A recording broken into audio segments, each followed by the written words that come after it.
مطلب اس کی آپ یہ زندہ مثالیں دیکھ لیں کہ پاکستانی عوام سے لوٹ مار کس طرح کی جا رہی ہے کہ یہاں پر مطلب 120 روپے کلو پیاز،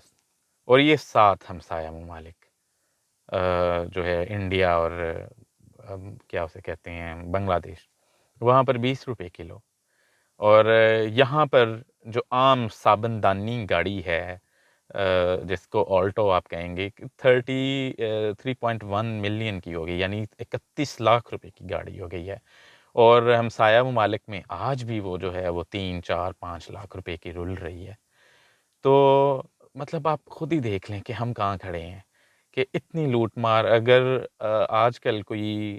بندہ جو ہے وہ کسی گورنمنٹ جاب پہ بھی اگر لگا ہوا ہے، اگر وہ 50-60 thousand کماتا ہے، تو پہلے تو یہ وہ طے کر لے کہ اس کا آدھا جو ہے 30,000، اگر 60,000 کما رہا ہے یا 50,000 کما رہا ہے، تو اس کا آدھا جو 25-30 ہزار ہے وہ ڈائریکٹلی یا انڈائریکٹلی وہ تو اپنا اسٹیبلشمنٹ جرنیلوں کے پیٹ میں جانا ہے، جس کا کوئی حساب نہیں ہے. اور جو باقی کا پیچھے سے بچا ہے وہ آپ کا ظاہر ہے آپ کی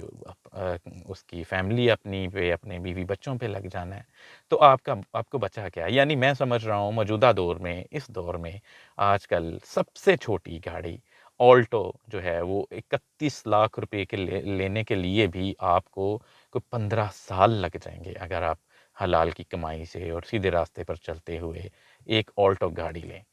تو یہ ملک ہمارا نہیں ہے، یہ ملک تو ان کا ہے جو ہم پہ حکومت کر رہے ہیں. جس طرح ہمیں تو گائے بھینسیں اور جانوروں کی طرح ہم سے جو ہے وہ کیا جا رہا ہے. میں تو یہ کہوں گا کہ وطن عزیز میں اس ٹائم رہتے ہوئے یہ احساس ہو رہا ہے کہ آپ یہاں پر جس طرح وہ پرانے دور میں ہوتے تھے نا، کفیل اور مدیر جو ہے عرب کنٹریز میں، اور وہ غلام رکھتے تھے، یا آج کل جو ہے وہ جیسے کوئی گائیں بھینسوں کا دودھ بیچنے والا وہ جو ہوتا ہے دودھ بیچنے والا، یعنی اس نے صرف روٹی دینی ہے گائے بھینس کو، صرف اس نے چارہ دینا ہے اور اس کا سارا دودھ لے لینا ہے اور اس کو اپنی مرضی سے سیل کرنا ہے. جس طرح پہلے دور میں کفیل ہوتے تھے، یعنی وہ صرف کھانا دیتے تھے، روٹی دیتے تھے، اور باقی اس کے سارے اپنے غلاموں کے مفاد جو ہے وہ ان کے سر جاتے تھے، ان کا فائدہ ہوتا تھا. اور آج بھی دیکھ لیں، آپ جو کچھ کما رہے ہیں، آپ کھانا بمشکل کھا رہے ہیں اس پیسے سے، باقی ٹیکسوں کی مد میں جو ہے وہ لوٹ مار کی اس میں آپ سے پیسہ لیا جا رہا ہے. مطلب آپ دیکھیں کہ بجلی کے بل پھر شروع ہونے لگے ہیں آنے کے لیے گرمیوں میں، تو اس میں جو ہے وہ بے تکا جو ہے وہ 500 1000 2000 25,000 30,000 اس حساب سے آپ پر انہوں نے ٹیکس